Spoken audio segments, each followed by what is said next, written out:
नमस्कार, मैं बसंत उत्सव क्लासेस में आपका स्वागत करता हूँ। साथियों, मध्य प्रदेश सामान्य ज्ञान की ये तीसरी क्लास आपके लिए मैं लेके आ चुका हूँ। इससे पहले 2 क्लासें हमारी बन चुकी हैं, आप उनको भी ज़रूर देखिए। अगर आप नए हैं तो चैनल को सब्सक्राइब करें, लाइक करें और अपने साथियों को शेयर ज़रूर करें ताकि ज़्यादा से ज़्यादा स्टूडेंट जुड़ सकें। आप इतना तो कर ही सकते हैं। चलिए अब शुरू करते हैं। देखिए साथियों, ये जो वीडियोज़ मैं बना रहा हूँ, इनमें सभी टॉपिक से मैंने क्वेश्चन को चयनित किया है और उन सभी प्रतियोगी परीक्षाओं के लिए बहुत ही महत्वपूर्ण हैं जिनमें मध्य प्रदेश से सामान्य ज्ञान पूछा जाता है। तो चलिए अब हम शुरू करते हैं। प्रथम प्रश्न है, होशंगाबाद स्थित आदमगढ़ शिलाश्रय 1964 में लगभग 25,000 लघु पाषाण उपकरण प्राप्त हुए। इनकी खोज किसने की थी? लघु पाषाण, लघु मतलब छोटा, पाषाण मतलब पत्थर, पत्थर के कुछ टुकड़े मिले थे। और इसी प्रश्न में आपके एक दो उत्तर बन रहे हैं। होशंगाबाद में है आदमगढ़ शिलाश्रय, ठीक है। खोज 1964 में, ठीक है। अब किसने की थी? B Mishra, Mac Crown, R Joshi या फिर रॉबर्ट ब्रूसफुड ने? साथियों, इसमें सही उत्तर आपका होगा रॉबर्ट ब्रूसफुड। इन्होंने क्या किया था साथियों? 1863 में 1863 में भारत में कहाँ पर? तमिलनाडु के पल्लावरम, तमिलनाडु के पल्लावरम नामक स्थान पर पुरापाषाणकालीन औजारों की खोज इन्होंने की थी सबसे पहले भारत में। किन ने की थी? रॉबर्ट ब्रूसफुट ने की थी। और एक और महत्वपूर्ण नाम आता है अलेक्जेंडर कनिंगम। Alexander Cunningham. अब ये जो साथियों भारतीय पुरातत्व के का जनक इनको कहा जाता है। भारतीय पुरातत्व का जनक किसे कहा जाता है? अलेक्जेंडर कनिंगम को कहा जाता है। ये भी आप ध्यान में रखिए। क्वेश्चन है, मानधाता नगरी वर्तमान खंडवा में है की स्थापना किसने की? मुचुकुंद ने, अशोक ने, चंद्रगुप्त मौर्य ने या इनमें से कोई नहीं? तो साथियों, नागवंश का शासक था कौन? मुचुकुंद। नागवंश का शासक मुचुकुंद था, जिसने नर्मदा नदी किनारे अपने पूर्वज जो थे मानधाता, इनके पूर्वज थे मानधाता, और उन्हीं के नाम पर मानधाता नगरी की स्थापना इन्होंने करवाई जो कि खंडवा में है। सही उत्तर होगा मुचुकुंद, जो कि नागवंश से हैं। प्रश्न है, 1192 के तराइन युद्ध के पश्चात मोहम्मद गोरी ने मध्य प्रदेश के किन क्षेत्रों में 1195-96 में आक्रमण किया था? अब मोहम्मद गोरी ने मध्य प्रदेश में कब आक्रमण किया था? 1195-96, ये भी क्वेश्चन यहाँ पे बन जाता है। और तराइन का युद्ध कब हुआ था? तो वो 1192 में हुआ था। झाबुआ, अलीराजपुर, ग्वालियर, मुरैना, पन्ना या फिर सिंगरौली या फिर ये सभी कहाँ पर मध्य प्रदेश में जो है इन्होंने आक्रमण किया था? सही उत्तर होगा ग्वालियर तथा मुरैना में इन्होंने 1195-96 में आक्रमण किया था। होलकर वंश का संस्थापक कौन है?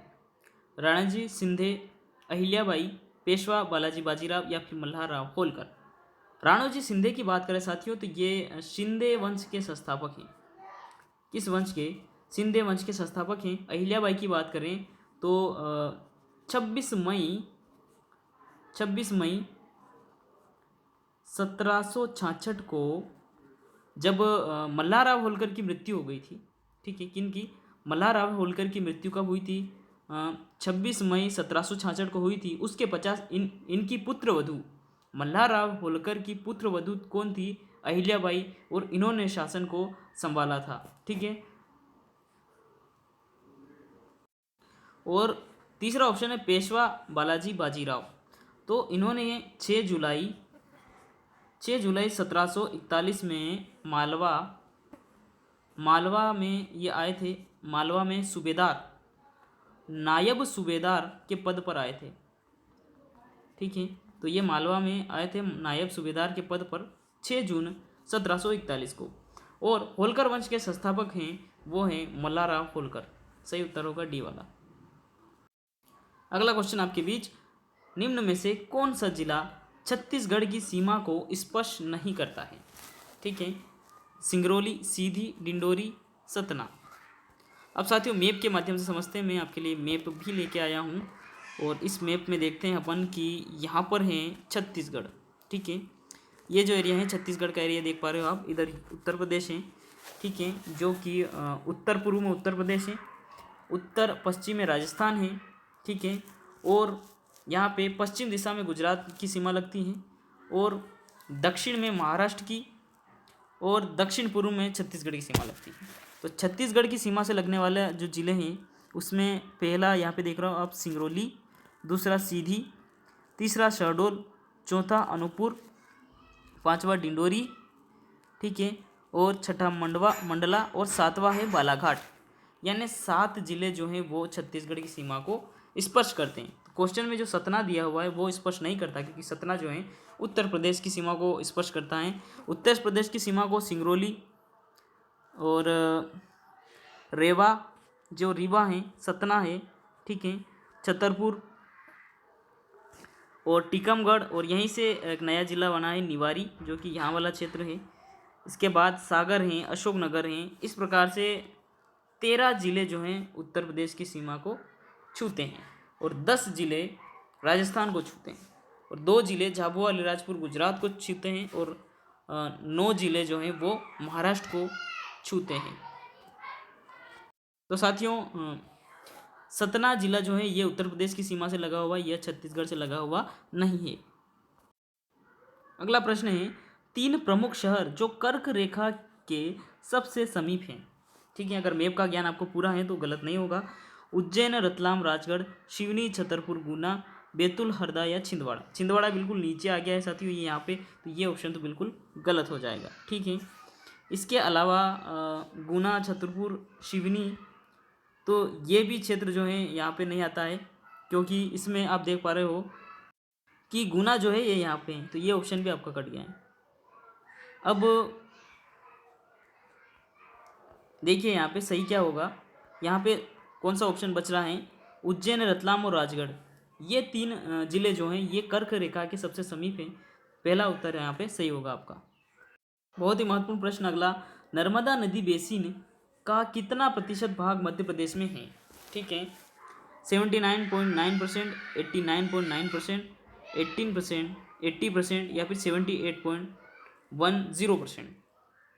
तो साथियों, नर्मदा नदी का 89.9% हिस्सा जो है मध्य प्रदेश में है। ठीक है, और नर्मदा नदी की लंबाई कितनी है, 1312 किलोमीटर इसकी लंबाई है, ये भी आप ध्यान में रखिएगा। और भारत की 5वीं बड़ी नदी है नर्मदा नदी।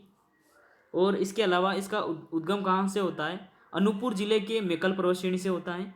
ठीक है, और भारत की 5वीं बड़ी हैं, और प्रमुख नगर इसमें उनकी भी अपन बात करते हैं। और इसका जो अफवाह तंत्र है, ठीक है, अफवाह तंत्र वह कैसा है, तो वह वृक्षाभ प्रणाली का है। वृक्षाभ प्रणाली मतलब वृक्ष के समान जो है इसका अफवाह तंत्र है। अफवाह तंत्र यानी जल भराव क्षेत्र। बात करते हैं प्रमुख नगर जो हैं जो कि नर्मदा नदी से जुड़े हुए हैं, उसमें है ओंकारेश्वर, क्योंकि इनसे भी क्वेश्चन बनता है कि कौन सा नगर किस नदी के समीप है। ठीक है, ओंकारेश्वर है, माहेश्वर है, ठीक है, हंडिया है, और जबलपुर। जबलपुर के अलावा और भी होशंगाबाद,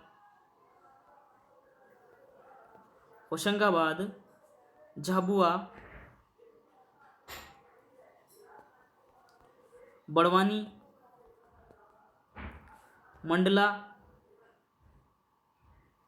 अमरकंटक, धार।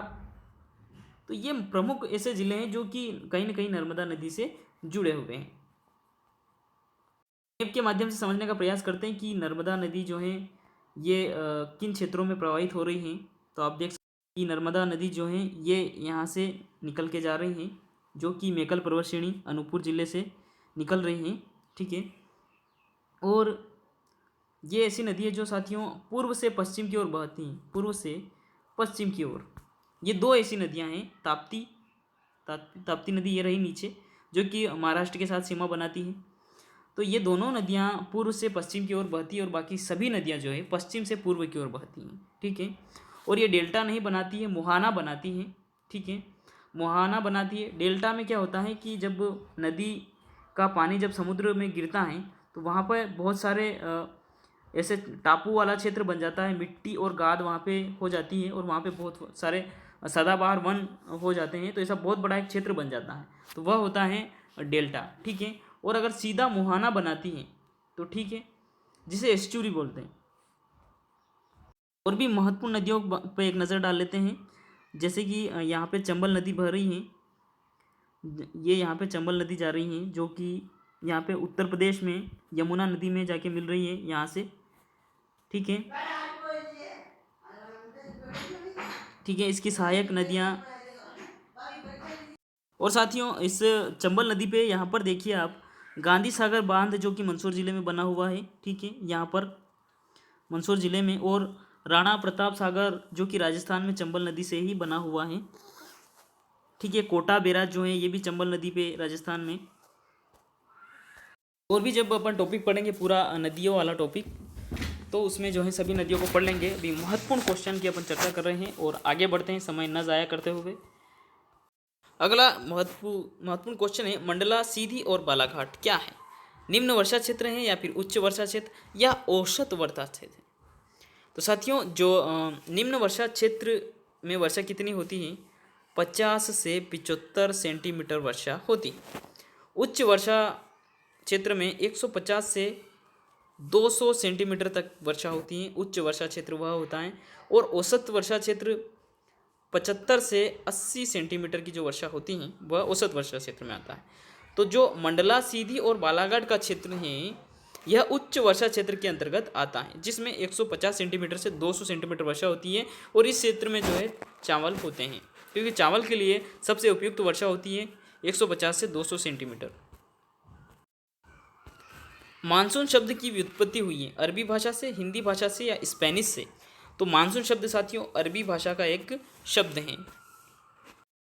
अगला क्वेश्चन है, काली मिट्टी का सामान्यतः काला रंग होने का प्रमुख कारण क्या होता है? लोहा और फास्फोरस, चूना एवं पोटास, लोहा एवं चूना या फिर चूना और फास्फोरस? तो साथियों, काली मिट्टी में जो मुख्यतः सामान्यतः काला रंग उसमें पाया जाता है और उसका मुख्य कारण क्या होता है? लोहा और चूना, इसी वजह से जो है काला रंग होता है। और काली मिट्टी को एक और अन्य नाम से भी जाना जाता है, रेगुर। रेगुर मिट्टी भी इसे कहते हैं। रेगुर मिट्टी काली मिट्टी का ही पर्यायवाची शब्द है। अगला क्वेश्चन है, मध्य प्रदेश में सर्वाधिक शुद्ध कृषि भूमि किस जिले में? यानी वह भूमि जिसमें जो है अधिकतम भूमि जो है कृषि योग्य है। तो मंदसौर, रतलाम, उज्जैन या फिर सीधी? तो साथियों, उज्जैन में जो कृषि होती है वो 81.9% भूमि जो है कृषि योग्य है। तो आपका सही उत्तर होगा उज्जैन। और इसके अलावा उमरिया जो है यहाँ पे सबसे कम कृषि योग्य भूमि है उमरिया में। और कितना परसेंट है? तो 23.3% भूमि ही सबसे कम कृषि योग्य भूमि है। कहाँ पे? उमरिया में। सही उत्तर आपका क्या होगा? उज्जैन में सर्वाधिक कृषि योग्य भूमि है। अगला क्वेश्चन है, राष्ट्रीय सोयाबीन अनुसंधान केंद्र कहाँ है? बड़वानी, खरगोन, भोपाल या फिर इंदौर? साथियों, बड़वानी में क्या है? चावल अनुसंधान केंद्र। बड़वानी में चावल अनुसंधान केंद्र है। और खरगोन में कपास अनुसंधान केंद्र है, अनुसंधान केंद्र। और भोपाल में कृषि अभियांत्रिकी अनुसंधान केंद्र है। ये भी आप ध्यान रखिए, कृषि अभियांत्रिकी अनुसंधान केंद्र। ठीक है, ये कहाँ है? भोपाल में। तो राष्ट्रीय सोयाबीन अनुसंधान केंद्र जो है ये कहाँ पे है? ये सही उत्तर आपका होगा इंदौर में है। अगला क्वेश्चन है, फॉसिल जिसको हिंदी में जीवाश्म कहा जाता है, राष्ट्रीय उद्यान कहाँ है? मंडला, डिंडोरी, होशंगाबाद या फिर सिवनी में? सिवनी की बात करें तो यहाँ पे माधव राष्ट्रीय उद्यान है। सिवनी में माधव राष्ट्रीय उद्यान है। और यह कब बना? तो यह 1959 में 1959 में यह माधव राष्ट्रीय उद्यान जो है अस्तित्व में आया, जो कि शिवपुरी में। होशंगाबाद में सतपुड़ा राष्ट्रीय उद्यान है। सतपुड़ा राष्ट्रीय उद्यान कहाँ पे है? तो ये होशंगाबाद में है और यह अस्तित्व में है 1983 से।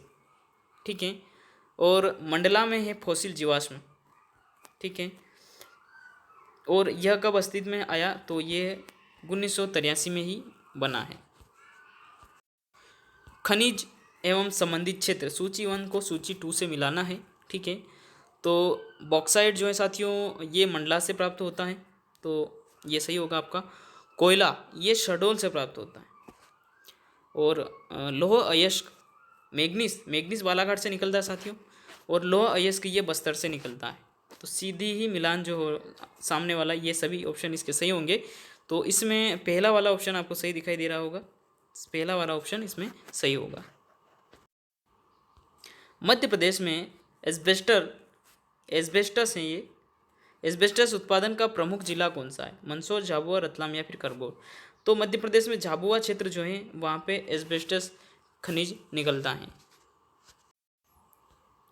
मध्य प्रदेश में तेल शोधन कारखाना किस जिले में प्रस्तावित है, ग्वालियर, इंदौर, सागर या फिर रीवा में। तेल शोधन कारखाना जो है साथियों यह मध्य प्रदेश के सागर में प्रस्तावित है। अगला क्वेश्चन है, जनगणना 2011 के अनुसार मध्य प्रदेश में अनुसूचित जनजाति की जनसंख्या कितनी है, यानी एसटी की जनसंख्या कितने परसेंट में है, 15.61, 21.09% या फिर 16.6% या फिर 8.6%।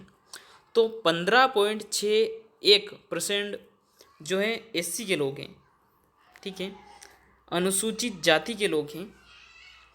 किसकी बात हो रही है, मध्य प्रदेश की बात हो रही है। तो 15.61% लोग एससी के हैं, और मध्य प्रदेश में 21.09% एसटी के लोग हैं, यानी अनुसूचित जनजाति के लोग हैं। अगर पूरे भारत की बात हिस्सेदारी की करें, पूरे भारत में जो है एससी की हिस्सेदारी कितनी है, एससी के लोग कितने परसेंट है, 16.6% है, और पूरे भारत में एसटी के लोग जो हैं वो 8.6% हैं। तो आपका सही उत्तर जो है वो होगा 21.09% एसटी के लोग। अगला क्वेश्चन है, पश्चिम मध्य रेलवे का मुख्यालय कहाँ है, भोपाल, ग्वालियर, जबलपुर या फिर चेन्नई में। अब चेन्नई तो साथियों दक्षिण भारत में है, और यहाँ पे बात करें तो जबलपुर आपका सही उत्तर होगा। और ये जबलपुर में कब स्थापित हुआ है, 1 अप्रैल को, 1 अप्रैल 2003 में यह अस्तित्व में आया। 2003 से यह पश्चिम मध्य रेलवे जो है यह इसका मुख्यालय जबलपुर है। और चेन्नई में आपको पता होगा कि दक्षिण रेलवे का मुख्यालय ज़रूर चेन्नई में है। और यह कब बना, तो यह 14 अप्रैल को बना है, 14 अप्रैल 1951 के समय का है। किसानों के लिए स्पेशल एक चैनल जो कि डीडी किसान नाम से चालू है, तो यह किस समय चालू हुआ है, इसकी तिथि क्या है, 26 मई 2015, 26 मई 2016 या फिर 26 मई 2017 या 26 मई 2018। सही उत्तर कौन सा होगा साथियों, 26 मई 2015 से डीडी किसान चैनल जो कि सरकार द्वारा ही चलाया गया है स्पेशल किसानों के लिए, बिल्कुल मुफ्त यह चैनल है। राज्यपाल द्वारा विधानसभा में बजट पेश किया जाता है। साथियों ये बहुत ही महत्वपूर्ण क्वेश्चन मैं आपके बीच लेके आया हूँ, जो कि MPPSC के लिए भी बहुत महत्वपूर्ण है। MPSI, MP पुलिस एवं अन्य व्यापम की जो एग्ज़ामें होती हैं, तो उन सभी प्रतियोगी परीक्षाओं के लिए बहुत ही महत्वपूर्ण है। एक एक क्वेश्चन में मैं आपके चारों ऑप्शन को समझाने का प्रयास कर रहा हूँ, तो एक ही प्रश्न आपको 4 से 5 उत्तरों को याद कराने में हेल्प कर रहा है, ठीक है, यही मेरा उद्देश्य है। अब आगे बढ़ते हैं। राज्यपाल द्वारा विधानसभा में बजट पेश किया जाता अनुच्छेद 153 के तहत, या अनुच्छेद 155 या अनुच्छेद 157 या अनुच्छेद 202 के तहत। अनुच्छेद 153 में क्या है साथियों, तो अनुच्छेद 153 में संपूर्ण कार्यपालिका की जो शक्ति है वह किसके पास रहेगा, वह राज्यपाल के पास रहेगा। ये किस में है, अनुच्छेद 153 में है। इसके बाद अनुच्छेद 155 में क्या है, अनुच्छेद 155 में दिया गया है राज्यपाल की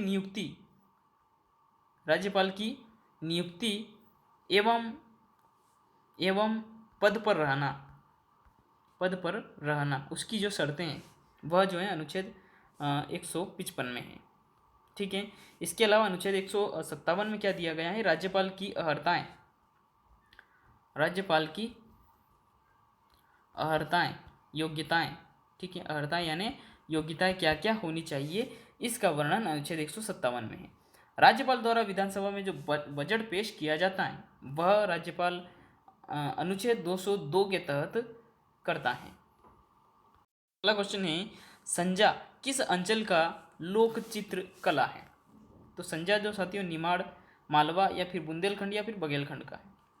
तो संजा जो लोक चित्र है यह मालवा का है साथियों, और किशोरियों द्वारा कब? श्राद्ध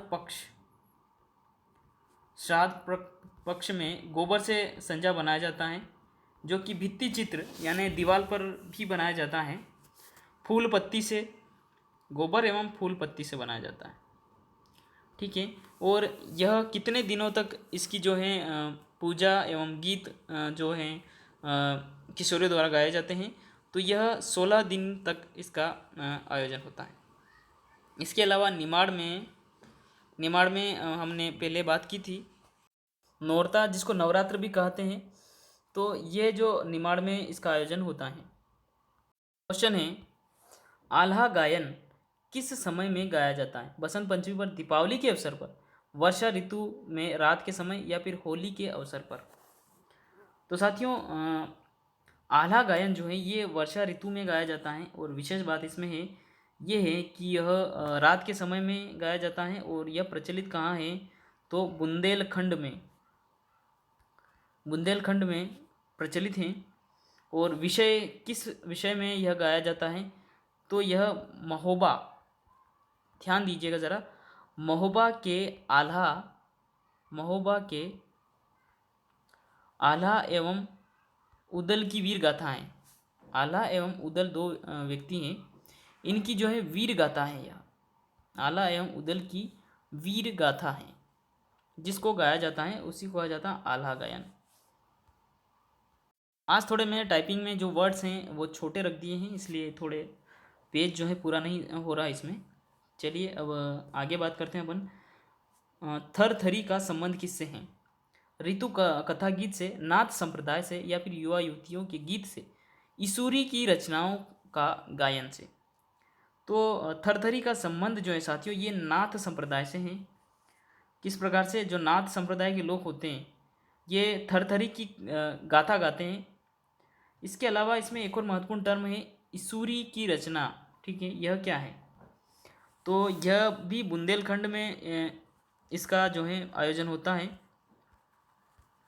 ठीक है। और इसमें क्या है? चौकड़िया फाग गाया जाता है, चौकड़िया फाग, ठीक है। और कहाँ पे? ये बुंदेलखंड का प्रमुख गीत है नाथ संप्रदाय द्वारा। तो थरथरी जो है नाथ संप्रदाय से इसका सीधा संबंध है। अशरफी महल कहाँ है? ओरछा, रायसेन, मांडू या फिर खजुराहो? ओरछा में महत्वपूर्ण जो मंदिर है वो क्या है? राम राजा मंदिर कहाँ है? ओरछा में है, ये भी आप ध्यान में रखिए। इसके अलावा रायसेन की बात करें तो यह बादल महल है रायसेन में। और बादल महल में राजा राज बसंती ने 16वीं शताब्दी में बनवाया था। किसने? राजा राज बसंती ने इनको रायसेन में बादल मंदिर को बनवाया था, ठीक है। मांडू में जो है साथियों कटोरी की भांति महल बना हुआ है जो कि अफगानों द्वारा बनाया गया। वह क्या है? अशरफी महल, जो कि कटोरे नुमा है और अफगानों द्वारा बनाया गया है। अगला क्वेश्चन है, राष्ट्रीय मानव संग्रहालय कहाँ है? गुवाहाटी, बस्तर, भोपाल या फिर धार में? साथियों राष्ट्रीय मानव संग्रहालय जो है ये भोपाल में है, जो बहुत ही प्रचलित और फेमस भी है, ठीक है। अब आपके आज के 25 महत्वपूर्ण क्वेश्चन हो चुके हैं। वीडियो आपको अच्छा लगा हो साथियों तो लाइक शेयर ज़रूर करें, ठीक है। और आगे कुछ और बात करते हैं अपन इसमें। मध्य प्रदेश में प्रथम क्या क्या, ठीक है। भारत में जिला सरकार स्थापित करने वाला पहला राज्य मध्य प्रदेश है, याद रखिएगा, जिला सरकार स्थापित करने वाला पहला राज्य मध्य प्रदेश है। भारत में जिला स्तरीय मानव विकास रिपोर्ट तैयार करने वाला भी पहला राज्य मध्य प्रदेश ही है। इसके अलावा मध्य प्रदेश से और भी महत्वपूर्ण टर्म है। जबलपुर में स्थित विद्युत मंडल की पहले बात की थी अपन लोगों ने, पहली बार भारत में मध्य प्रदेश में खोला गया, लेकिन कहाँ पे? जबलपुर में, ठीक है। और भारत में ग्राम सभा की शुरुआत करने वाला राज्य भी पहला मध्य प्रदेश ही है। और सरकारी खरीद में आरक्षण लागू करने वाला भी राज्य एमपी ही है। ठीक है, तो प्यारे साथियों, आज के इस वीडियो में इतना ही। अगले वीडियो में मिलते हैं। बहुत बहुत धन्यवाद।